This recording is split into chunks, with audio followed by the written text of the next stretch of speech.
India's spiritual traditions have flourished throughout the past 5,000 years. Both male and female renunciates, the yogis, the sadhus, and sannyasi monks, estimated to be at least 5 million persons, are at the core of India's religious and cultural heritage.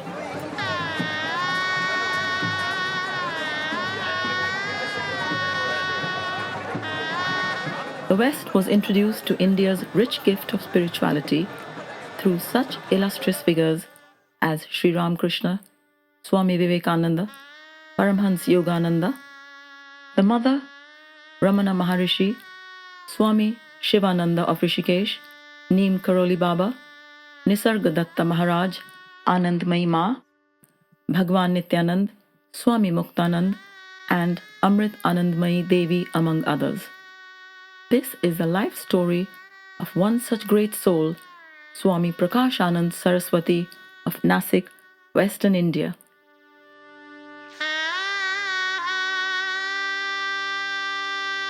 It was 1955 when I met the head Brahmin priest who lived at a wild mountain place sacred to the Divine Mother called Saptashrungi Mountain in the western Ghats of Maharashtra.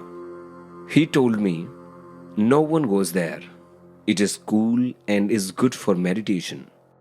I had wandered the length and breadth of India for the past 20 years. I needed a place to sit and remember God's name. I climbed for 4 hours up the steep slopes of the mountain. At the top, I climbed the 250 steps leading to the abode of the 18-armed Nivasini Devi. It was mid-December, too hot for many people to visit the Devi. I sat before the Devi thinking I have seen her image somewhere before.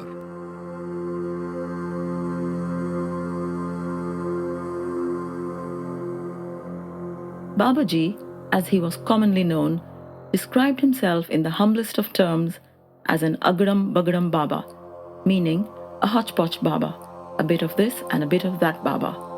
Despite his humility, Swami Prakashananda was recognized by all who knew him to be a man of God, a God-man who lived a life of love. He was almost a manifestation of the most essential qualities of beauty and love and sweetness that I've ever seen. Love, for me, that was what he epitomized, was unconditional love. When I think of him and I think of how or what a sadhu, a Swami should be like, and I think of Swami Prakashananda. He just wore one cloth on as a lungi and just threw one cloth over him. And I always thought this is how a sadhu should be. Do his prayers, do his puja, his worship, and it's all of us, and then just be. That's my image of a sadhu. And that's how I think he lived till the end of his life. He didn't have any organization around him. He wasn't interested in any organization. He was living a very simple life and exemplified the simple, humble, realized being. For me, it was pure nectar to be in the presence of the Divine Mother. He worshipped the Devi, he worshipped the goddess, and whenever he met anybody, he would greet them as the mother. Man, woman, didn't matter to him. He'd always say the name of the mother. That was his blessing.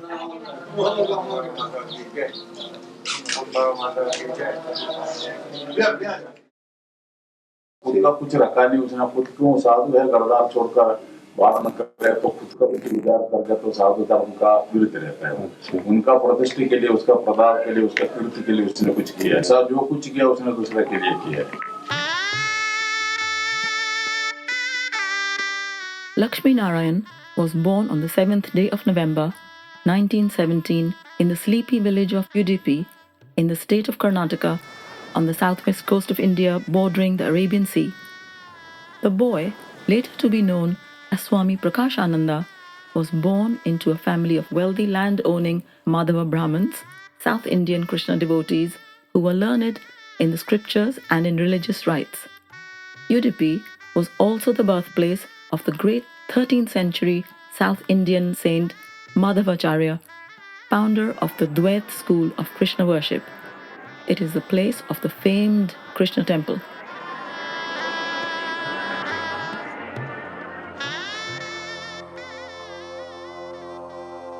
It was expected that I would become a Brahmin priest, so my days were spent doing puja to Krishna and attending the Krishna temple. This left little time for formal schooling. What I enjoyed the most was listening to the stories from the great Hindu epics, the animal fables from the Panchatantra Katha, the exploits of Rama, Sita, and Hanuman in the Ramayana, and the exploits of Krishna. I still remember them all. I was with my grandmother, the room filled with light. Before me appeared a large red face with many arms dressed in a green sari. I saw her for a second or two before she disappeared. From that moment on, I was intrigued by tales about the wandering holy men of India, the sadhus. My great uncle was a sadhu. While he was in meditation, it was reported that people witnessed his body ascend and vaporize in the sky. Only his clothes fell to the ground.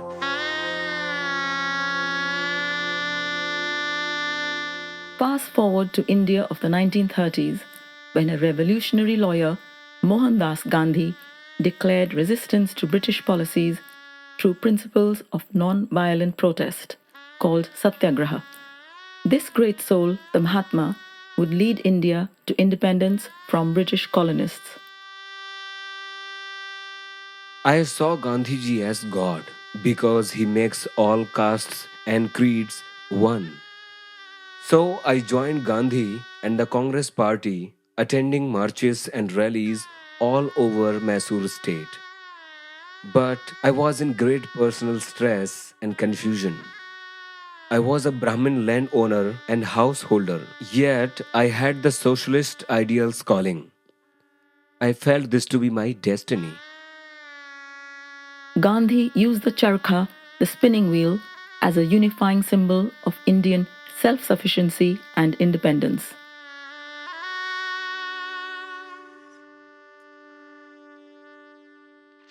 I became an expert khadi cotton weaver, spinning a 90 count thread. Only wore clothes that I spun myself. So, Congress asked me to set up khadi weaving centers throughout South India.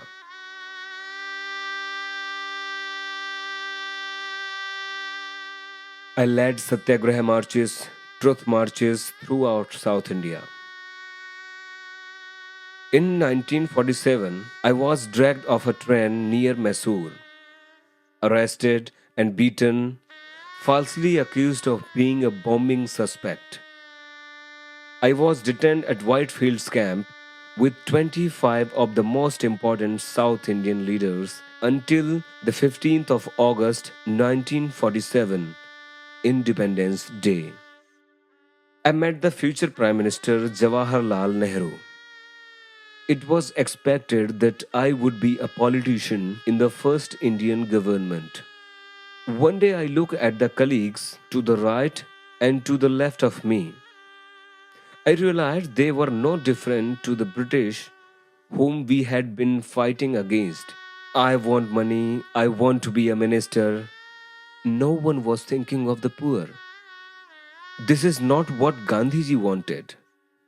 This was not the freedom I was looking for.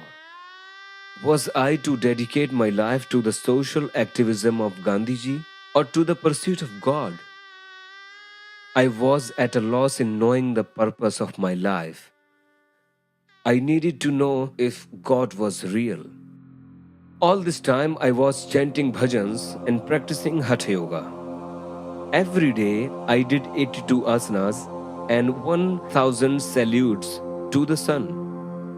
My arms were strong and my thighs like mountains. I was very proud of my body back then. One day, When I was sitting quietly, a brilliant point of light spontaneously came and went, and the sound of Om vibrated in my ears. Despite my great uncle being known as a great yogi, I did not like the so called wandering holy men, the sadhus, dressed in orange clothes. I thought of them as being lazy, hashish smoking thieves.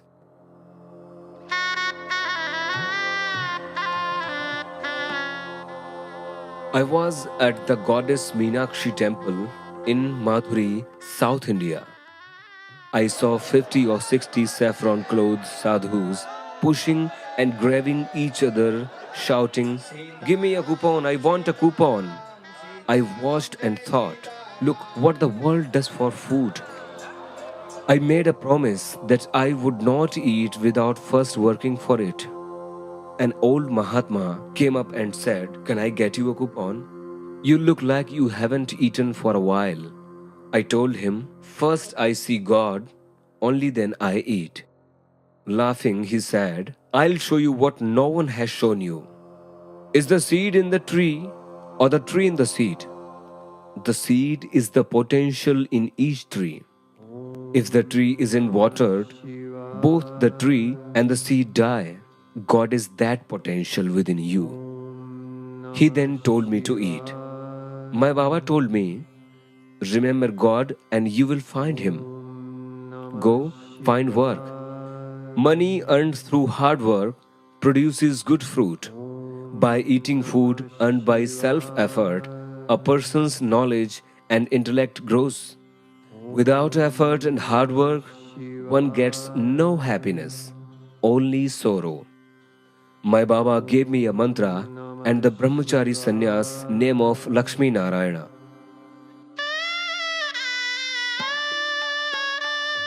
I spent many years in Goa making a good living from astrology, soothsaying, and folk medicine. I traveled the length and breadth of India every 3 months. In my travels, I met many great Mahatmas, including Swami Shivananda of the Divine Life Mission, Rishikesh. Also, his successor, Swami Chidananda, Bhagavan Nityananda of Ganeshpuri, and his senior disciple, Swami Gyanananda of Kanangad. A lifelong friendship was forged with Swami Chidanand. It was Swami Chidanand who prophesied that in the future, Lakshmi Narayan would take the name Anand, the title of a Saraswati order monk, and was destined to become a great Mahatma. I had lost interest in astrology. Nobody has the power to change destiny. What has to happen will simply happen. I just wanted to sit in one place and chant the name of God. I went to Nashik where many great sadhus have done spiritual practices on the banks of the Godavari river. One day, in the Nashik bazaar, I saw a sadhu wearing white robes, one wound as a skirt, one thrown over his strong shoulders. I saw his medium beard, his hair growing down to his shoulders, and the strength of his dignified bearing. The hair, the beard, the costume, the regular elongated face with a prominent nose and piercing eyes reminded me of Jesus, who must have been a man such as this, barefoot, standing somewhat aside, and radiating assurance and inner poise.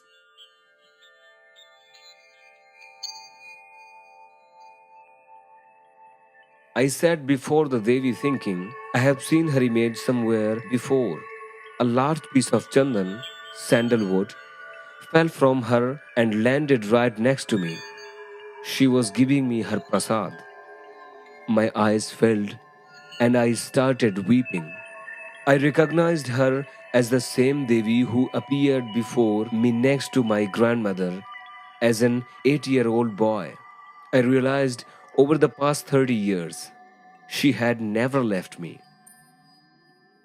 This Saptashrungi mountain, ancient mountain with a very hoary past, that it's the residence of Nivasini Devi, the 18-armed goddess. Saptashrungi is an ancient home of the Siddhanath yogic tradition. Starting from, Matsyendranath and Gorakhnath and Charinganath, Gahinanath, Navritanath, they all lived at Saptashrungi. Nibritinath was the brother and the guru of the great 13th century Maharashtrian Siddha Gyaneshwar. Gyaneshwar's inner fire was so strong that it said that his poetess sister Mirabai cooked a chapati on his back. Gyaneshwar, in his famous text Gyaneshwari, a song sermon on the Bhagavad Gita, describes the Siddha Nath lineage. I do not know when the secret wisdom of Tantra was communicated by the god Shiva to the ear of Parvati by the shore of the Milky Ocean, but it was found by him, Matsyendranath, who lay concealed within the womb of a fish in the waves of that ocean. On the 7-peaked mountain of Saptashrungi, Matsyendranath met the crippled Chauranginath, who at once became whole in all his limbs. This secret wisdom was then conveyed by Matsyendranath to Gorakhnath, who was like a lake of lotuses in the form of yoga. Then Gorakhnath transmitted to Gahinanath the glory of that incomparable joy with all its power, and Gahinanath gave this command to Nivrittinath, my guru, who has passed on to me that wealth of contemplation received from the lineage of spiritual teachers. Opposite, as a sister mountain to Saptashrungi, is Markandeya mountain. And Markandeya, named after the sage Markandeya, who sat on a seat there for, the story goes, 12 years until he attained enlightenment. The other story is 12 aeons, so 12 cycles of the universe. The Adivasi people, the jungle people, are wandering through those hills. They're wandering through those hills. And they're looking for honey. And they find honey on the top of Saptashrungi. The Adivasi people, therefore, take that as being very auspicious and set up there and start to live there on top of Saptashrungi. Because previous to this, Saptashrungi was not allowed to be stayed on because you couldn't shit or piss on Saptashrungi Mountain.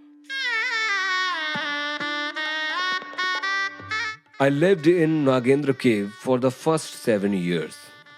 Every morning at 5 a.m., I walked up the steps to receive the blessings of the mother. I then came back to my cave, sat on a stone outside, and meditated for an hour or so. I would feed the cows and then sit on a rock under a tree and recite the Siddha Kunjika Stotram to the Devi. The mountain was harsh. I ate boiled rice and vegetables that I had grown. When there was no food, I ate the leaves and the fruits of the trees. When there was water, I sifted the nutrients from the mud at the bottom of the Ganga Jamna pond. This was an intense time in my spiritual practice. After some months, the mother favored me with her grace. Oh, the sound of universe vibration constantly rang in my head.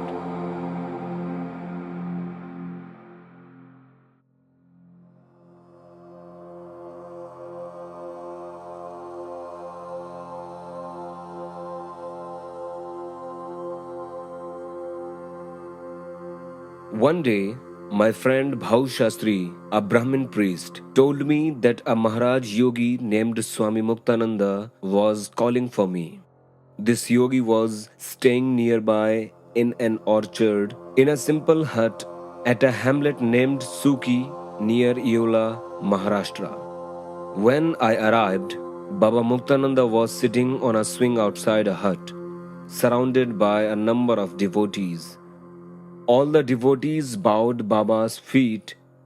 I still carried the pride of being a Brahmin, so I refused to bow to anyone other than the mother.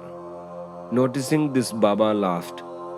Then, to my horror, all of Baba's devotees came over and touched my feet on his orders. Again, Baba laughed. Baba told me to remain after others had left. It was coming on dusk and we were alone. I said, Baba, my heart says you should be my guru. He replied, if it be in your heart, it can be so. Baba leaned over and touched me between the eyes. I saw a brilliant flame. He whispered into my ears the mantra, Om Namah Shivaya, and I kept hearing the mantra throughout the night. In the morning, Baba told me to return to Saptashrungi until he called. I returned to the place of my mother. In 1962, Swami Muktanand founded Sri Gurudev Ashram in Ganeshpuri, Maharashtra. This was also the village of his guru, Bhagwan Nityananda. Baba called for me 3 years later. From then on, I regularly visited him at his ashram in Ganeshpuri.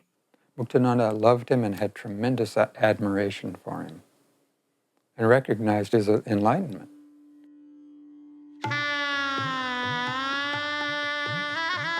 One day a friend took me to Nashik to receive the blessing of Bhagwan Nityananda's senior disciple, the great Siddha Swami Dnyanananda of Nityananda Ashram, Kanangad, Kerala. Swami Dnyanananda gave me the money to build a small hut for myself at Saptashrungi. This simple stone hut became the foundation of Saptashrungi Gurudev Ashram, named in honor of Babaji's guru, Swami Muktananda. Around this time, a man in Nashik ordered a silver statue of Saptashrungi Devi to be made. In a dream, the mother told this man to present that statue to the sadhu who lived up the mountain. The man ignored the message. The mother appeared in a second dream. He ignored the message a second time. Then a wall of his house collapsed, just missing him. He took this as a divine hint and delivered the silver Devi statue to me. From this moment, the ashram blossomed and grew rapidly. An ex-Indian army sergeant, now known as Swami Omananda Saraswati, was to be Babaji's lifelong assistant. A young Swami Pranavananda, destined to be a great Siddha yogi, was also there. ये आदिवासी गरीब बच्चे लोगों को कुछ मदद करना करते हैं, तो अभी तक चल रहा है ये लोगों का मदद से चलता है. As early as 1961, Swami Muktanand had publicly acknowledged his beloved disciple as a Siddha, a God-realized being. Swami Muktanand insisted Babaji take full initiation into the ancient order of Dashnami Saraswati monks, founded in the 8th century by Adi Shankaracharya. For 3 years, I refused. I was happy wearing the white cloth of a brahmachari monk. I said, what does wearing orange clothes have to do with attaining God? Baba countered, people will listen to you. In April 1963, Muktanand Baba organized a 3-day initiation ceremony at Kailas Mutt Sannyas Ashram in Nashik, to be officiated by Mahamandaleshwar Swami Akhandananda. From then on, Babaji was known as Swami Prakashananda Saraswati, the bliss of light. For 3 days, Baba pressed me to take up the Gadi, the seat of authority, at his Ganeshpuri ashram. I told Baba, a flower garland only has value on account of the flowers. The moment they wither, it is thrown away. You are the flowers, and I am the string, to be tossed aside in the event of you being gone. Baba told me to regularly visit his Ganeshpuri ashram. I promised him I would do so. In the 1970s, Following Swami Muktanand's world tours, many thousands of Western seekers flocked to his Ganeshpuri ashram where they met Babaji. It was in a small room situated at the back of the ashram garden in the building called Turya Mandir that Western devotees gathered. Here they shared in the presence of an authentic holy man and imbibed his humorous wisdom stories. We spent the time with him in his residence in Turya Mandir. It was a classic yogic vortex of energy. He'd get down on his knees and look up at Baba and show us what a real devotee looks like. He was humble. He was the disciple. Well, I would say I'd just been there a few months, and there was a saintly, elderly being that came and went periodically, seldomly in the ashram, and it was common knowledge. I asked somebody like, "Who is this great being?" or "Who is this being?" and they said, "Oh, he's a realized Swami, one of Baba's first Swamis, and he lived outside the ashram in some mountain." And so all I could go by was what these people said, and I just looked at him, with some kind of awe and respect. This was a way for us to relate intimately with a divine being. Just getting dark. And there was a Swami in orange coming through the courtyard. And he came by and he pranamed like this. He said, "Amba Mata Ki Jai Ho," with a big smile and a big glow on his face. And I thought to myself, this is why I came to India. Someday I want to speak enough Hindi to talk to this guy. I was walking in Muktananda's ashram, and I felt this force of love behind me. His whole being was luminescent. He had these thick glasses, and the light was like coming through his eyes. It was being magnified by the thick glasses, and I'm wondering, who is this? And in around 1977, I went up to Turya Mandir in Ganeshpuri, where he was staying, and I had a few questions. And the first question I asked him was about spiritual experiences. And he said to me, "If I tell you my experience, I'll think that I had it." He said, "Spiritual experiences are ego." Of course, I had more questions. The next question, which was, I thought big, was about liberation. And I said, "What about liberation, and what does it mean, and what's it about?" And he said to me, "What is liberation?" And I gave the usual 1977 perfect answers like oneness and merging and enlightenment and bliss and all of those types of things. But sitting in front of him, it was like every time words came out of my mouth, I immediately realized they were bullshit. And then he looked at me very sweetly, and so again, so much love, and he said, "You don't want liberation. If you're liberated, you won't be there to appreciate it. It's best to just be this close." I don't have adjectives to describe how extraordinarily loving and beautiful and sweet and humble and caring and everything you could ever imagine a human being to be.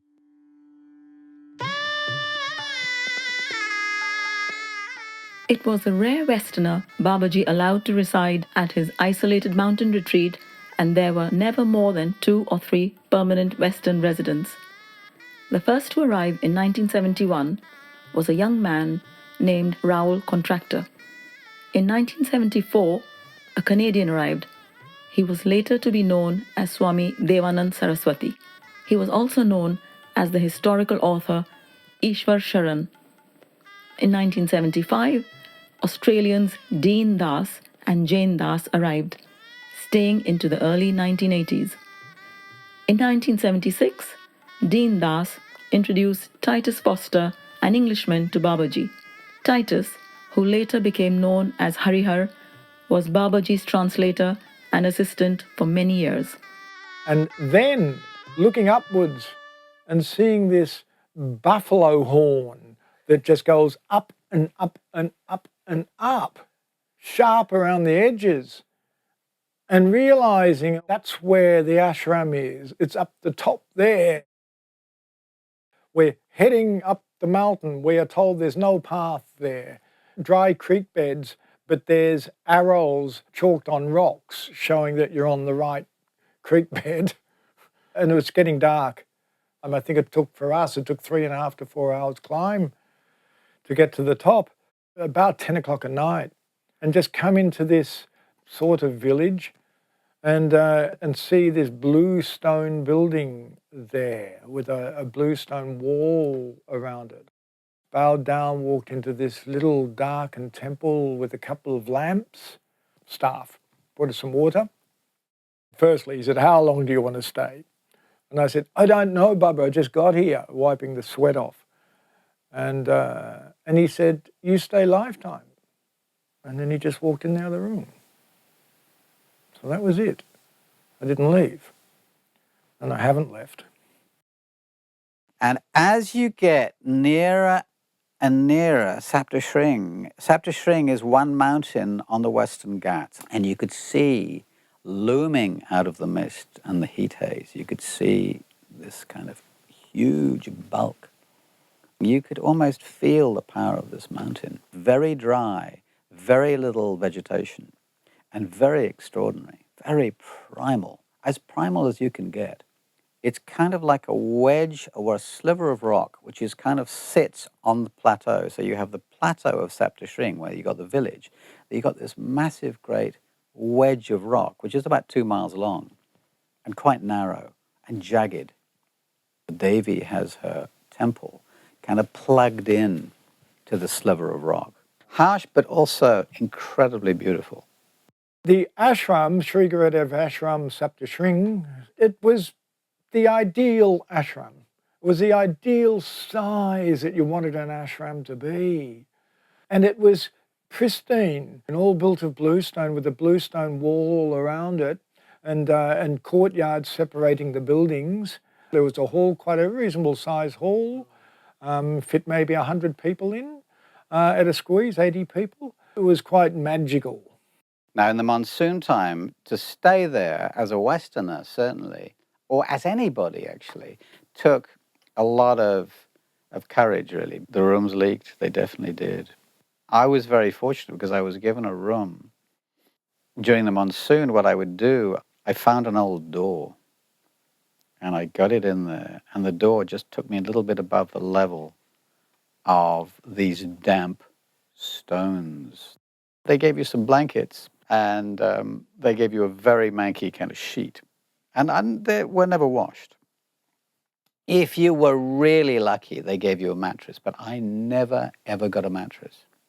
Babaji had his kutia at the back of the ashram, a little stone kutia, and it had a veranda all around that kutia, and the veranda was a trellis. I was able to sleep on the veranda just underneath his window. I used to meditate when he went to sleep. Babaji leans out of his window, looking out onto the veranda where my bed is, and late at night, and he goes, "Deen Das, Nirvikalpa Samadhi," and he sits upright like he's in Samadhi, and then he says, "Me, Nidra Samadhi, sleep Samadhi." Started laughing. There were 50 to 60 ashram boys there who were aged from about 10 years of age to about 15 years of age. And they were living in the ashram. They came from villages all over the place to be educated, because in 1963, Babaji had the school built next to the ashram and employed the school teacher. Twice a day, some 60 village children would come into the ashram to chant, to be fed, and to receive clothing.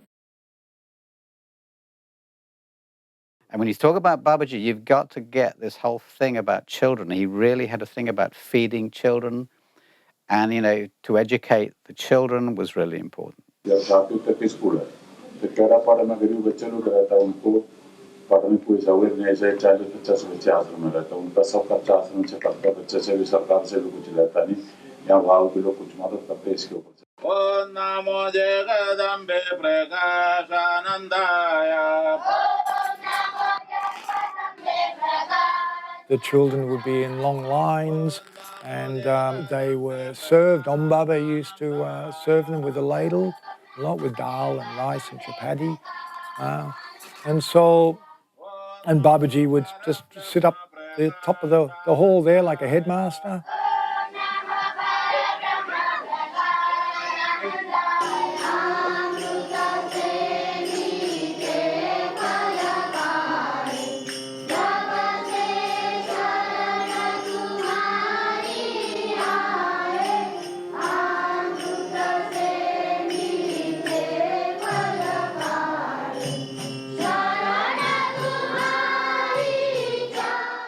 Feeding people. He loved to feed people. In his sadhu days, he'd often gone without food.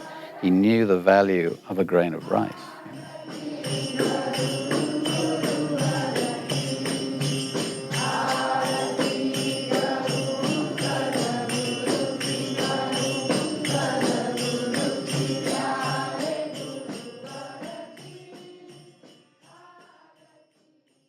He always talked about the Divine Mother, always. Such, an amazing thing for a feminist to be in the presence of someone who was in a male body who had such respect for the feminine aspect of God, That was really stunning, really, really stunning. And that respect and love that he had for the Divine Mother, what magnificence there would be on earth if we live with that respect for the Divine Mother, which is the mother within all of us. He had a whole thing about the importance of treating women. He would say, that treating women badly causes all the evil in this world. And he would treat people, women particularly, as manifestations of the Devi. The ashram provided much-needed employment to the village men and women. Nataji, seen here in the courtyard, was the ashram cook for many years.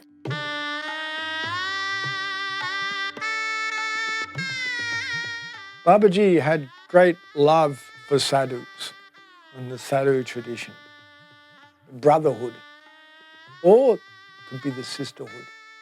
There was one lady who came to Saptashrungi during the middle 1970s, stunningly physically beautiful. This woman would have been late 20s.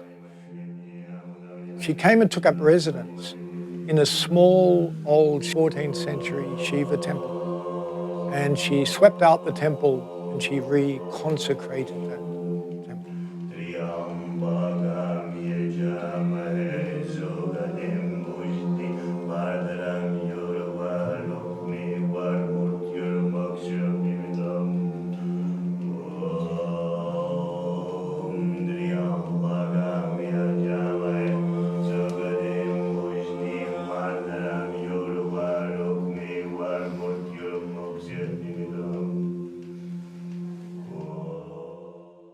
Frequently, male sadhus would come there and hassle her, particularly sexually hassle her. She was quite unprotected there. She used to lead the women of the village around up to the Devi temple, in a circle up to the Devi temple and back every evening. So she would be at the front, and there may be 20 or 30 women trailing behind her, holding each other's waists, and they'd be chanting as they moved. This created quite a bit of disquiet among the males of the village who didn't like this sort of influence coming in from outside, particularly from a female. This woman's life was at risk. Now, she used to get supplied a little bit of rice, a little bit of chapati, etc. from the village for her food. And so the village stopped supplying her with any food. The males were trying to starve her out. Now, Babaji used to send her food every day through the back door, but nobody was to know that. Otherwise, he would alienate the village. He fed her, he kept her fed through the years. She never visited him, he never visited her.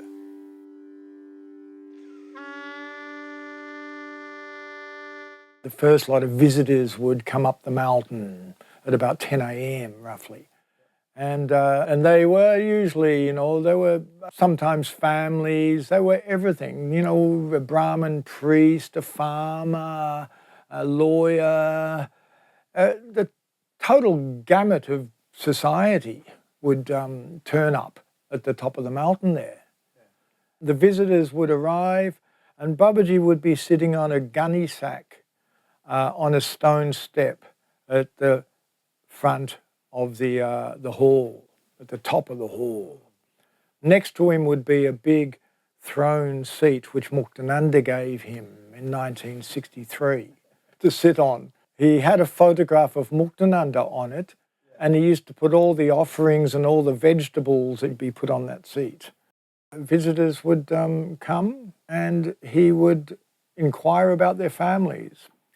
He intimately knew these people and took an interest in them. He called himself agaram, bagaram. He would have a gunny sack, which he'd sit on the floor level. And that was beauty. He had a beautiful humility about him. And so there was this magnificent human being. It was very obvious that this was a man who did not try to talk down to people at all. Generally, he was stubble beard, and he'd have one piece of old cotton just thrown around his waist really, really loosely, and chewing tobacco. I recognized him as being a cool dude, really in touch and really not bothered, and had a sense of humor, great sense of humor. He was really unself-conscious.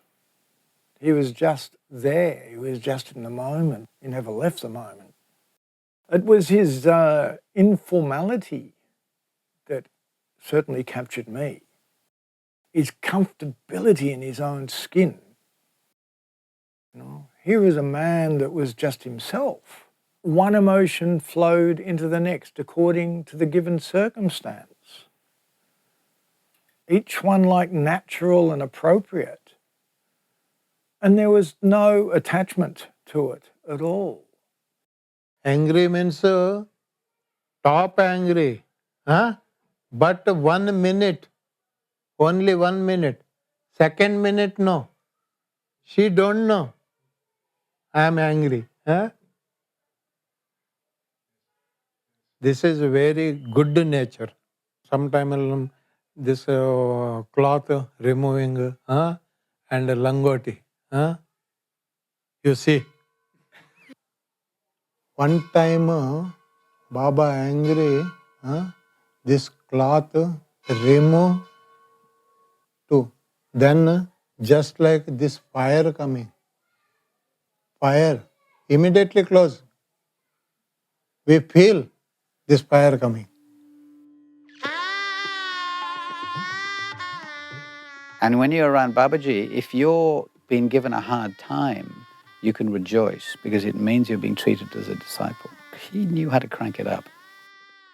He was fiery as hell, and the closer you got to him, the more you saw the fire. He intuitively knew where your weaknesses were. And he'd work within that area of those weaknesses in order to lessen your ego. If he saw something in you that he wanted, and he wanted to give you a teaching on, he'd slaughter you. And he knew how to do it. He knew how to, it was kind of like he knew where the heat controls were. So he just would tweak it, and suddenly you were on fire. So Babaji would take umbrage at me doing any more menial task, which I was inclined to gravitate towards, such as sweeping, in order to make myself feel more comfortable or to be more comfortable in myself. So he would take me out of those comfort zones. He then also began telling people to pranam before me, to touch my feet before they touched his feet. And he'd say to them, pranam to Western Swami. This felt uncomfortable to me. I would back away. I'd back away physically from that contact. I'd take a couple of steps back. And then he got really angry. Babaji got really angry at me. And he said to me, big ego,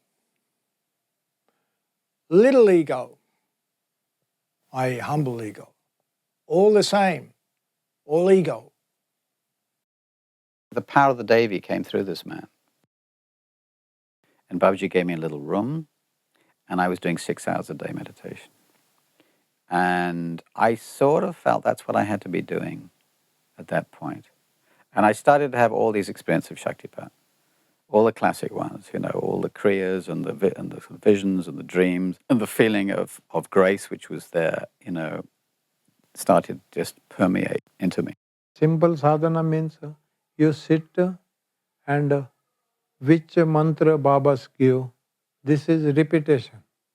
I was meditating in the hall and I felt these hands on my feet. And when I came out of meditation, Babaji was holding my feet on the floor of the hall. And I said to Babaji, no, that's not supposed to be like this. And he said, no. He said, Guru served to Chela. Chela not serve Guru. And he got up and he started clapping his hands like this, going, Guru Chela, Chela Guru, Guru Chela, Chela Guru, Guru Chela, like that. And I would spend all my time, as much as I could, I would be with him and I would just watch him. I would watch him walk, I would watch him talk, I would watch the way he moved. And this was the sadhana in a way. So I was sitting in the hall with him, in the kitchen with him. I was not having to interact with him much. Other times I'd just sit there and just be focused on him, totally focused. So he became my Ishta Devata. He became my focal point. He was my meditation. When you're looking at Babaji, you're looking at the end result. This is what's possible for a human being. Babaji had these other 2 dogs, little pups at this stage, a few weeks old. He named the pups Jane Dog. Jane was the name of my partner. And Dean Dog, which of course is me. Babaji's teaching through metaphor again. Jane Dog one day was going through a doorway and the door fell off its hinges right on top of Jane Dog's head. Everybody came running and lifted the door off the little pup. And the dog was unconscious. So everybody was saying, we have to get the dog down to the vet. Babaji comes along. And rarely have I seen, I've seen Babaji in lots of moods, but rarely have I seen him so detached. He just stood back and he said, no vet, no vet. And he pointed to me and he said, you take care of Jane Dog. You take Jane Dog to room and stay with Jane Dog.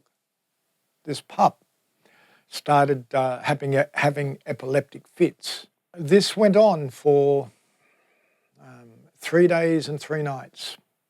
On the 4th day, a message came to the room. Babaji's saying to take the dog. We're taking the dog to the vet now.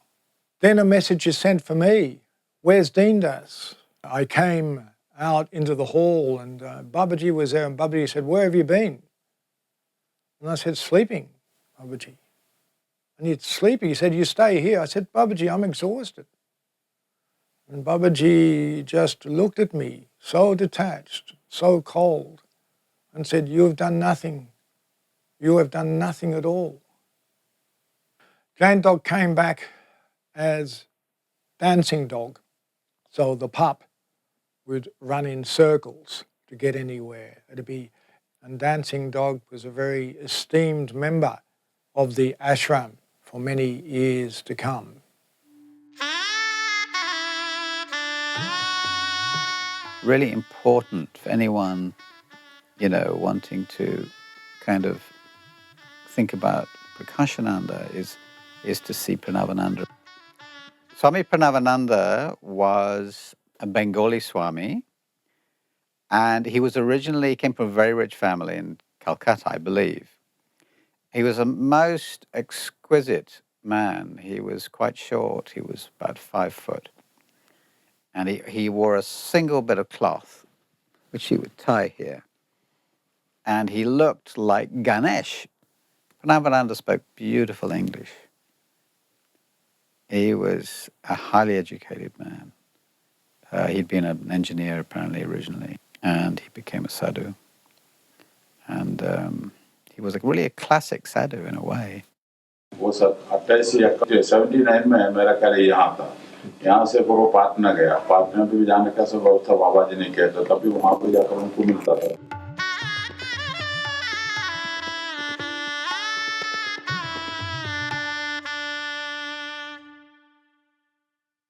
Pranavananda originally stayed in Saptashrungi with Babaji and helped with the children. He ended up by leaving Saptashrungi and going and starting his own ashram in a place called Patna.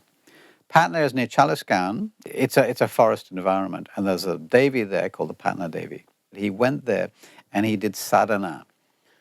He did sadhana there for several years and became a Mahatma. And Babaji obviously recognized him as being a Siddha Purusha, a Mahatma, a great soul.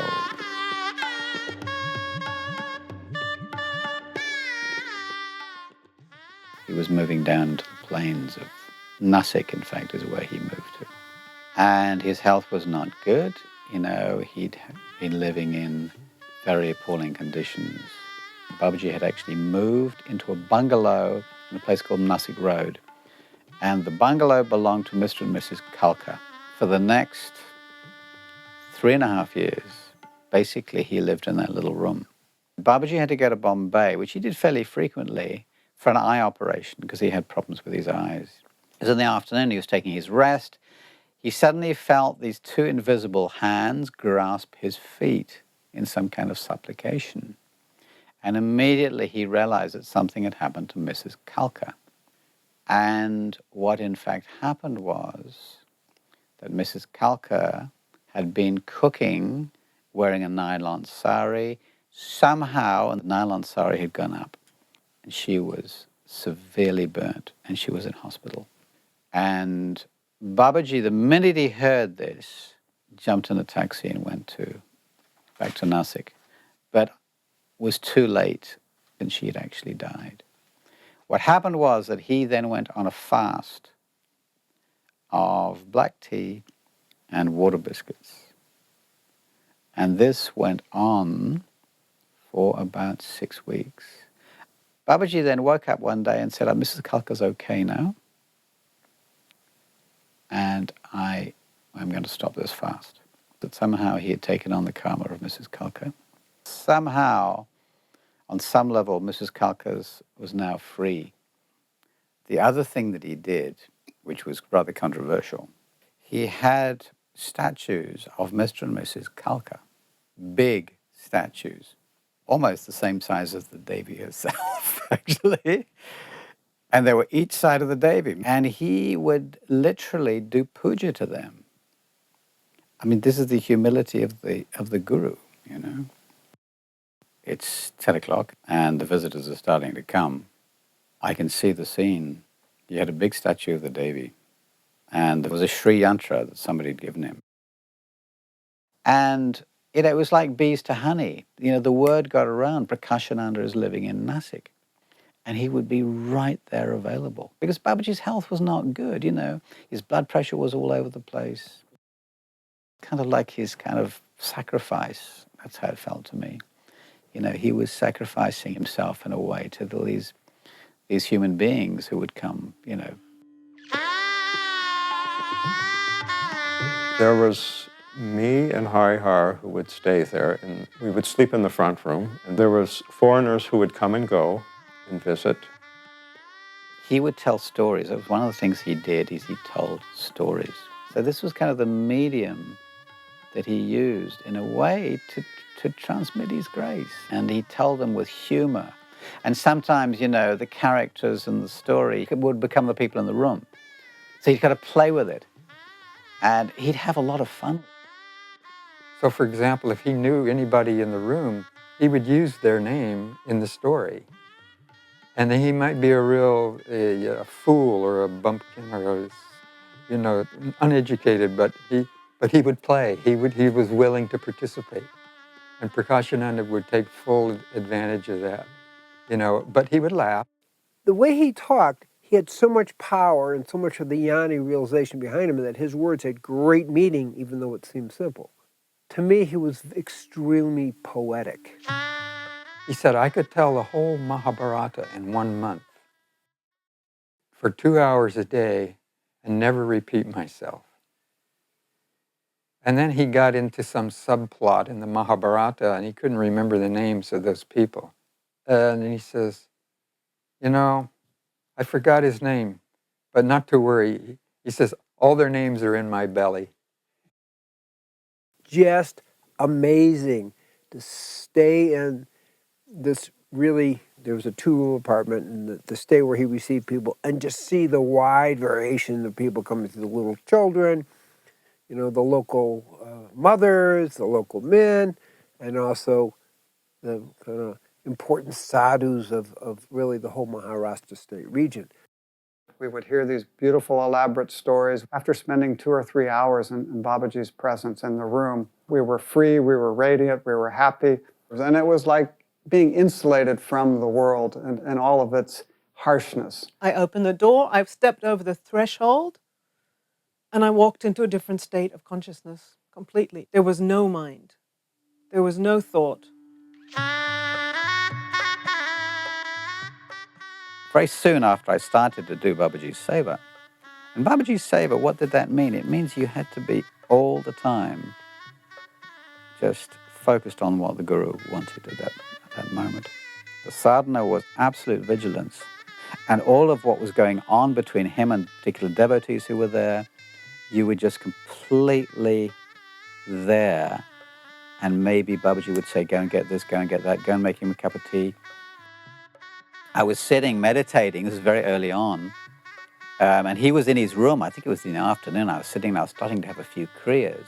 And he came out of his room and he sat down right next to me.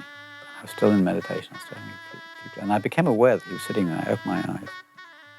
And he said, Harihar, when you do my seva, that's all you do. You don't do any meditation. Just do my seva and let me do the rest. So this was surrender. This is, you know, the yoga of surrender, really. He was surrendered. You know, you shared in that life, that surrendered life that he lived. I mean, one thing he did say to me once, he said, wiring complete ho gaya. By being around him, my nervous system was being rearranged in some way. There was a big yoga group that was in Nashik somewhere, and it was a beautiful chant, you know, with a kind of harmonium and, you know, drums and all these devotees, and there was beautiful prasad. And I thought, damn, I really would like a bit more of this one, you know, because Babaji was agaram bagaram. Everything he did was sort of agaram bagaram. He liked things to be agaram bagaram, which means kind of a little bit hotchpotch. I came back to Karamala, his little room, which is why I lived with him. All of the chants are just on the tape recorder, and it's also agaram bagaram. And as I opened the door, he was in his room. He shouted, "If you want to go, you can." He shouted from inside me. At the same time, I didn't feel exposed in the sense, I just felt his love, actually. Babaji was going to go to a wedding. He was going to go to Yola, I believe it was. And so Babaji turned to me and said, you want to come with me to this marriage ceremony? And I said, well, yes, Babaji. I don't think there was any broadcast or advertising of this, but every time we came to a small town along the way, these villagers would just come out of nowhere with flowers and coconuts and prasad, and they would just be giving this to Babaji. And Babaji in return would be giving them handfuls of sugar cubes and fruit. Truly, it was a hot Indian day, and by the time all the ceremonies were done and we got back late that afternoon, I, as a young man, was completely exhausted. And there was Babaji, this elderly man, still fully radiant, fully energetic. He's still giving, service, service, service. He was so generous, in showing up in so many people's homes. And I remember this one home that I had to go to the bathroom, and you open the back door, and there was the cow and the chicken and the, right? And you where you peed was like right a little, place in the, and to those homes, to being in a very fancy home in Mumbai, all of it. We were in a little, like a Volkswagen bus, a few of us, and he was sitting like across from me, like you. So, and he said to me, Bhadrakali, one time you daughter, one time me son.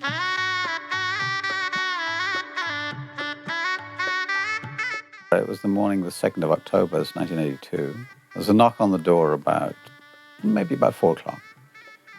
It was a very unusual thing. And so I went to the door, and they said, we need to see Baba Prakashananda. So I went and I said, Babaji, there's 2 people come from Ganeshpuri with some news. And by this time, they said it's about Baba Muktananda. Babaji came out, and they said, Bada Maharaj ne samadhi liya. Last night. So in other words, last night Baba took samadhi. There was really no expression there at all. It was like a sort of, whether in some kind of state of shock, I think he probably was. And then Babaji said, okay, I'm coming to Ganeshpuri. I was trying to figure out, what is the meaning of the samadhi of a great being? What is it actually? What is it? I said to Babaji, isn't it a bad thing? Isn't it sad that your guru's taken samadhi? It was a very stupid thing to have said. He looked at me and he said, how do you know what's in my heart at this moment? And then I felt like, it's one of those occasions when I wanted the earth to swallow me. And I remember very clearly, again, the feeling of a mixture of ecstasy and sorrow. Sorrow because Baba had left the body and we wouldn't be able to sit with him anymore. And ecstasy because he'd left the body and he wasn't in it anymore. And it was great for him. He was free. And I remember Babaji saying, it's like the air in a bottle. You break the bottle and the air that was in the bottle is part of the air outside the bottle. Nothing's happened. Nobody's gone anywhere. It was such beautiful wisdom for that particular situation. And Babaji stayed in Turiya Mandir. There was an ecstasy in the middle of the sadness. Muktananda is dead, long live Muktananda. There was a beautiful shawl that Muktananda gave to Prakashananda. Beautiful, beautiful. Not only that, but there was a stick. It was a beautiful stick. And again, it was a kind of sort of like a royal stick. And what Babaji said was, because Baba gave me this stick, I have the right to speak when I see that something needs to be pointed out.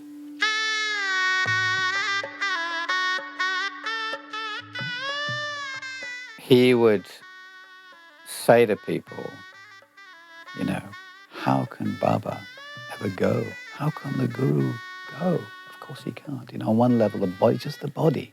And he would say, on so many occasions he would say, you need to be very clear about what we're interested in, what, is the Guru principle. It's not the body. Don't look at me and think I'm the Guru, he would say. The Guru is the Guru principle. That's the Guru. And it dwells in everybody. In 82 October 82, Baba Muktanand has given his body. Baba Muktanand, he never dies. He is a realized being, he never dies. Because God never dies and he never takes birth again. अपन लोगों को एक line लाने को लिए एक रूप लेकर आता है. God comes on the earth in the shape of a human body to remove all our difficulties, sins and other things and to keep on the proper path. कोई रूप नहीं तो अपने को भावना नहीं आता. Because of without form, we cannot concentrate on God. वो सब जगह में भगवान रहता है. भी सब जगह में था. God is everywhere and He remains everywhere afterwards even. मध्य में अपने को ये जगह में दिखाई पड़ता है. In the meanwhile, He comes in between. We can see in the human form. फिर वो शरीर को उधर ही रख दिया सब जगह. Then afterwards He give up this human body and He goes into universal form again. वो गया नहीं है. वो गया कब नहीं होता. So Muktanand Maharaj, he never dies. He is only thing, he left the human body and he merged into the universe. क्योंकि वो रहने से तुम लोग इधर बैठकर उनका ध्यान किया तो वो दिखाई पड़ता है. Because you sit in one corner, if you do meditation on him, you can see him anywhere, any place, anytime, anywhere. He is all the time present here only. Sadgurunath Maharaj ki jai. Sadgurunath Maharaj ki jai.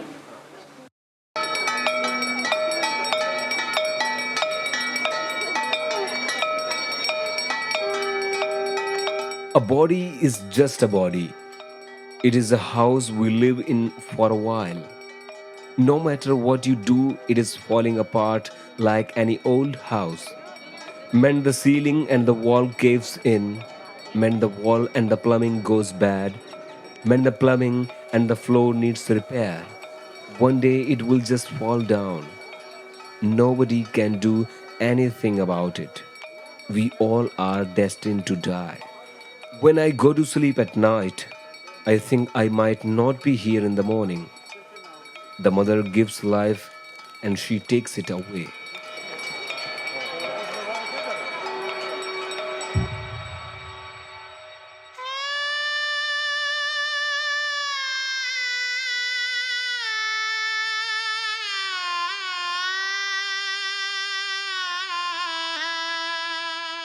Babaji did a big yatra, pilgrimage. This is after Baba Muktanand took Samadhi, this is in 1983. At the end of the yatra, he came back to Nashik and he got really ill. They could see that Babaji's state was really pretty serious. And to the point where he thought he was going to die. And he would say things like, I was so far gone, I could see the line of souls coming out of the body. And similarly, he said, I could see the souls line up to be born.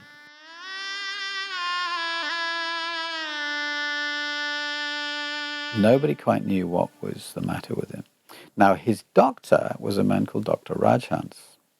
Him and his wife were very devoted to Babaji. And they came and they said, Babaji, we need to get you to somewhere where we can keep an eye on you. So we want you to come to the hospital. They had a hospital. The owner of the Kadamala was our patient. She called us to look after the Babaji's health. I went there. I saw Babaji having high blood pressure. 220 by 110, 20, 30, like that. One night I forgot to go to Babaji's place to examine the blood pressure. So it was about 10 o'clock at night. Then the wife said, at this time, why are you going to see the patient? Patient doesn't take the medicine. Why are you going there? Tell him that some lie that I was not well. That's why I didn't come. And wherever it is possible, patient should come to doctor's place, not the doctor to patient. Early in the morning, the bell was rang on the door. Baba was standing on the door. Actually, he was feeling breathlessness and he was very red. Babaji said me, how is your health? "Huh? I'm perfectly all right. I said, no, last time you were not well. That's why you have not come. Yes, Babaji. And he said, हम तुम्हारा health देखने के लिए आए यहाँ पर, health पूछने के लिए आए. How is your health? And a patient should go to doctor's place. Then I click myself that it is whatever we were talking at home. He was knowing all this conversation at home. Then I said, Babaji, very sorry. Put some condition before coming to our house. We should not sell the food, the mantra, and the God. These three things we should follow. Then only he will live with us. So the first day when he came, he asked that he want a steel cupboard with locker arrangement inside.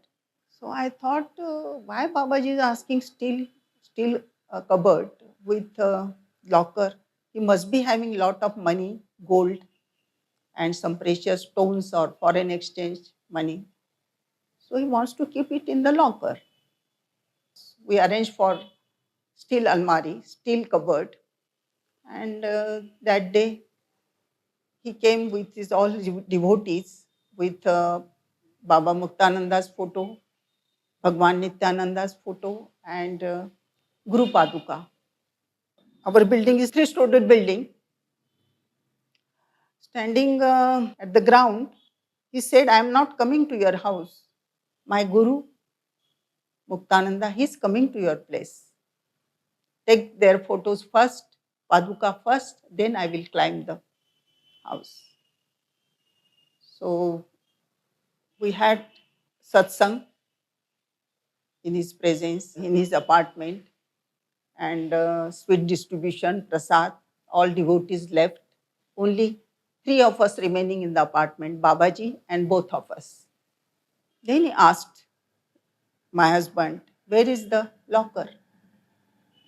So the cupboard was in his bedroom. So my husband, he went inside, opened the cupboard, opened the locker.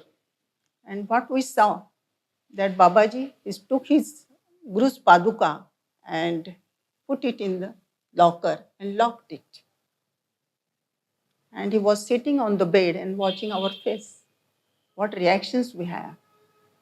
We are stunned that this is the precious thing, whole life's earning he is putting inside.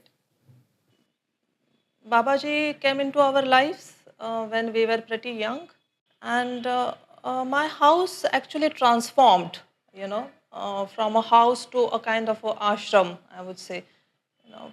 People used to come, stay in our premises, sometimes for months together. Every day there was a kind of a festivity. Once it was a hot summer, during the month of April and May, and my father decided to get a cooler, air cooler for Babaji.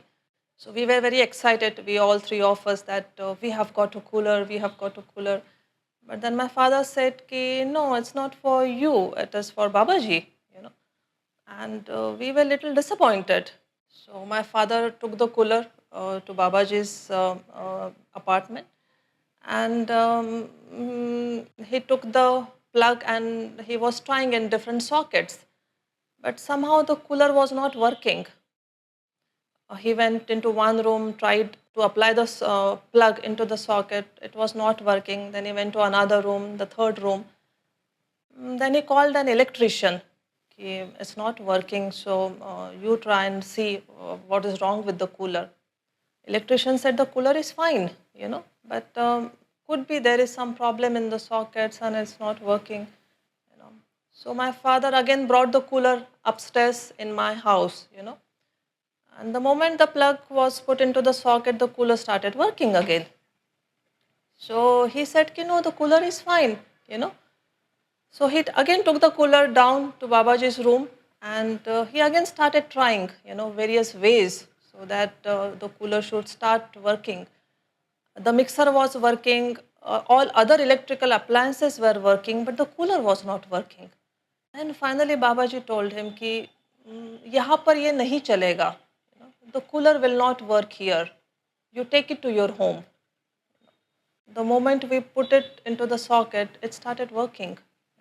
This was one of the incidences from which we started, realizing that probably Babaji has some, special spiritual powers which we are not aware of.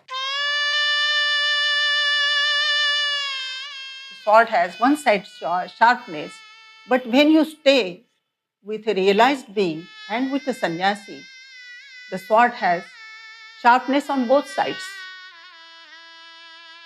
If you do these things, why you have done this? If you don't do that thing, why you have not done that thing? He was trying to create that discrimination.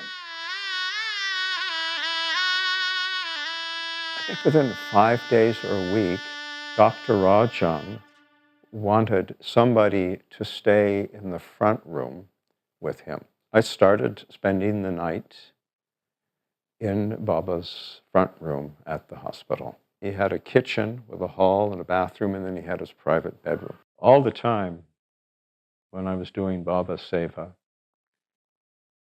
you had to really be there. You had to be thinking at the moment and be attentive to what Babaji would want or what he was doing or what other people were going to ask questions or translating for them. Nothing concerning me. Like I couldn't interject anything about what I was thinking that these people were saying. It had to be verbatim what they were saying or verbatim for what Babaji was saying. And he wanted me there in my mind all the time, not just my body. I had to be there now. And it was really demanding. Babaji decided that I would get up in the morning and make tea for him, the chai.